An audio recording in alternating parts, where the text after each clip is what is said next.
Olá, estamos aqui na escola sede do nosso agrupamento. Acabou agora a última reunião e a noite já vai longa, tão longa que alguns de nós já estão com alucinações cinematográficas.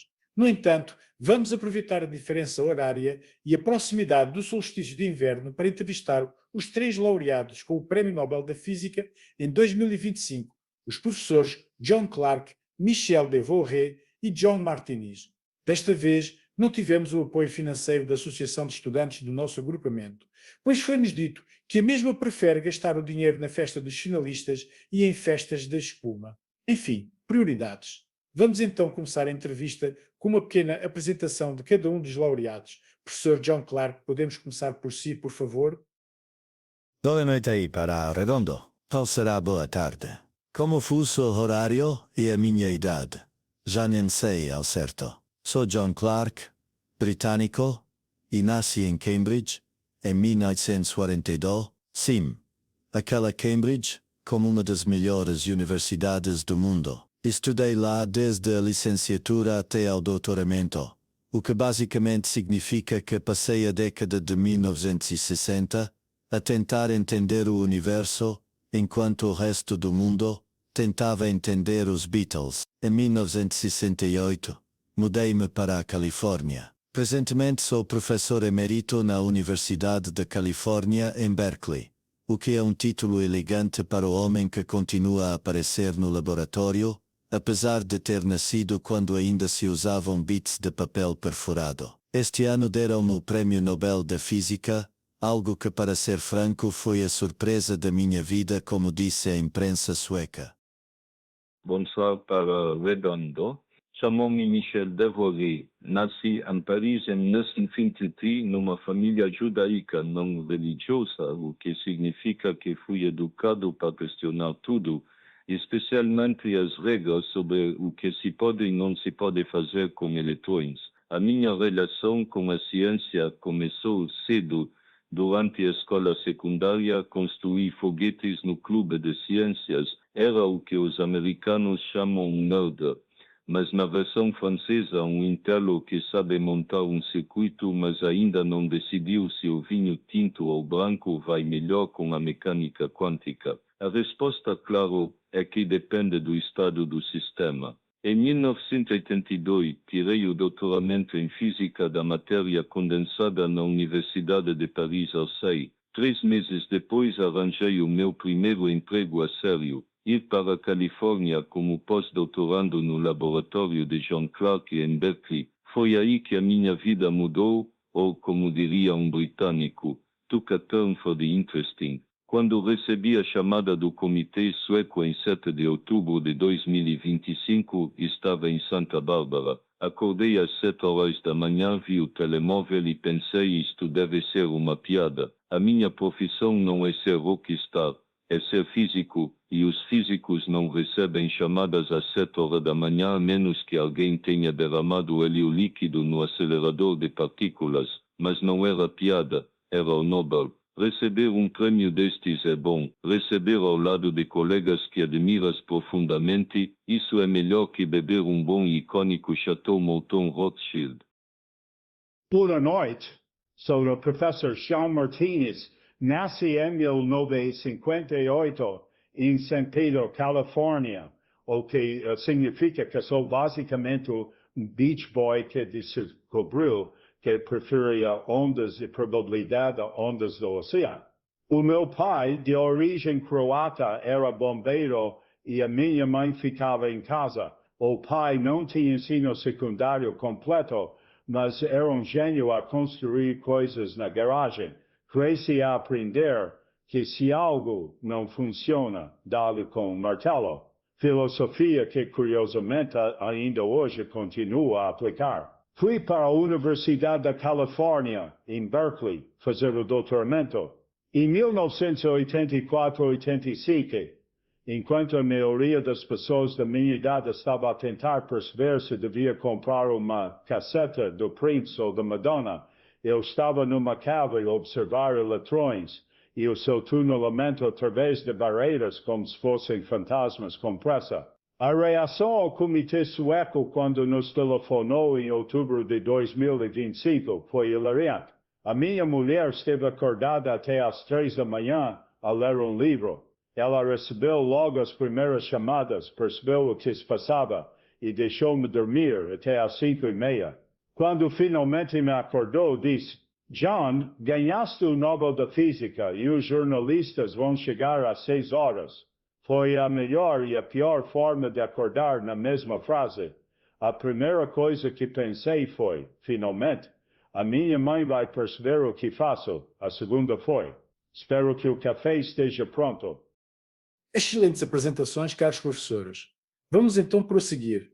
A Academia Sueca decidiu atribuir-lhes o Prémio Nobel da Física deste ano e passo a citar, pela descoberta do tunelamento mecânico quântico macroscópico e da quantização de energia em circuitos elétricos. Usando a notável capacidade anglo-saxónica de tudo conseguir explicar a poetas, digam-nos, por favor, o que realmente significa esta descoberta científica.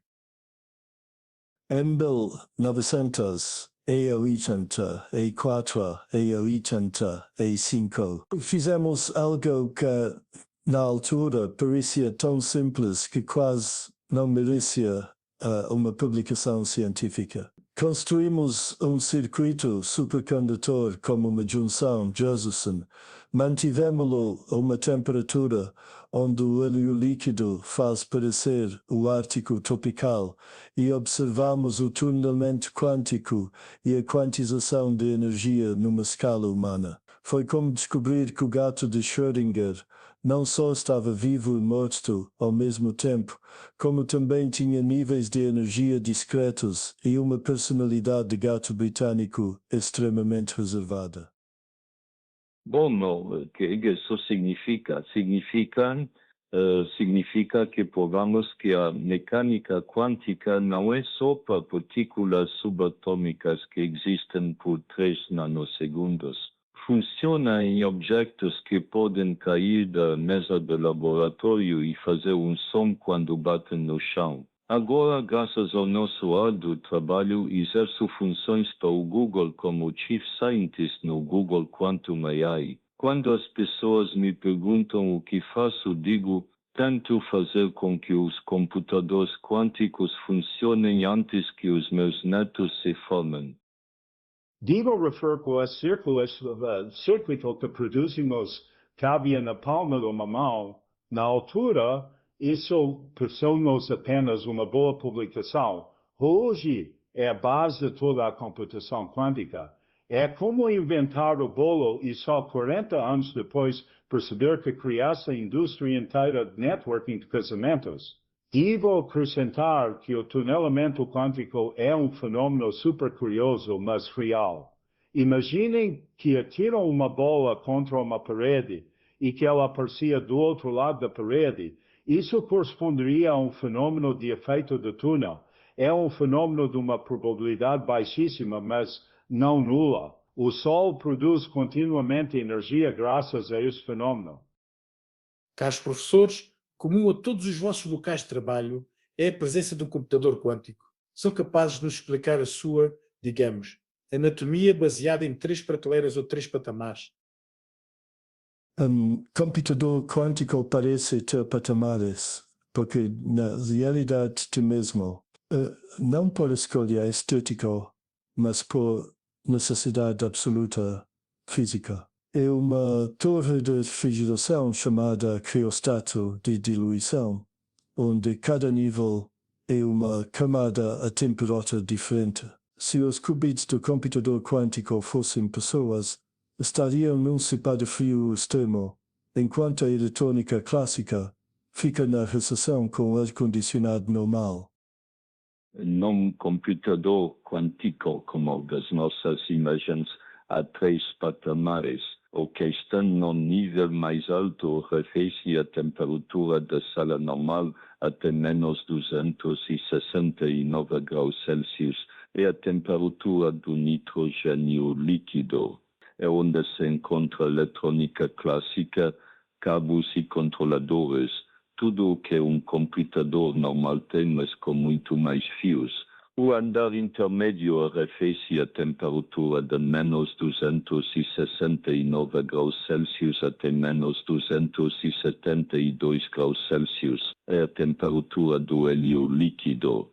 É aqui que se encontram os pré-amplificadores, filtros, componentes que ainda precisam de frio, mas não frio. O núcleo quântico arrefece a temperatura até menos 273 graus Celsius, quase zero absoluto. Aqui encontramos os qubits que estão numa placa de circuito impresso. Parece uma cidade em miniatura, mas cada prédio é um qubit supercondutor. E como isto tudo funciona? Os sinais de controle descem dos computadores normais à temperatura ambiente, através de cabos especiais que minimizam o transporte de calor, passando pelos patamares refrigerados até os qubits. As respostas, medições, sobem pelo mesmo caminho, mas são amplificadas patamar a patamar para a informação. É como ter um músico, o qubit, a tocar uma nota tão silenciosa que só se ouve numa sala sem rigorosamente nenhum som. O equipamento de gravação está fora da sala, mas os cabos têm de passar por várias portas anti-ruído, os patamares para não levar o som do exterior para dentro. Bom, eis-nos chegados ao fim desta conversa extraordinária. Gostaria de agradecer aos nossos 3 laureados com o Prémio Nobel da Física 2025, os professores John Clark, Michel Devoré e John Martinez, por nos terem concedido não só o seu tempo, mas também uma generosa dose de humor e esclarecimento científico. O tema tratado é simultaneamente frio e quente, ou se fosse ele um assunto quântico. Frio, porque estamos a trabalhar a 15.000 Kelvin, praticamente o zero absoluto. Quente, porque é o epicentro da próxima revolução computacional. E lembrem-se, no mundo quântico, até um resumo final pode ser simultaneamente um agradecimento e despedida. Por isso, obrigado e boa noite, ou boa tarde, ou bom dia. Depende do fuso horário e do seu estado quântico.